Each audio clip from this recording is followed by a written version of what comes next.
Senator Mushtaq ने कहा था कि वो फलस्तीनियों का केस लड़ेंगे और देखें वो केस लड़ते लड़ते आज वो शख्स इसराइलियों के हाथों गिरफ्तार हो गया, जो अब तक की इतला आई है।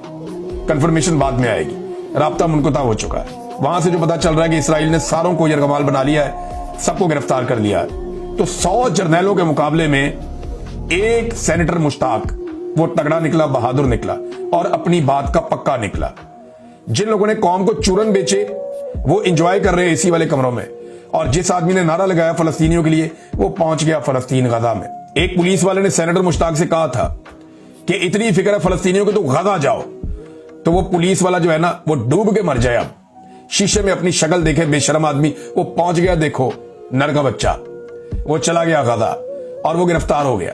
वो पाकिस्तान में भी जब फलस्तीन के लिए आवाज उठाता था गिरफ्तार होता था, आज वो वहां पे गजा के पानियों में फलस्तीन के लिए आवाज उठा रहा है, वहां भी गिरफ्तार हो गया। कोई डिफरेंट सलूक नहीं हुआ।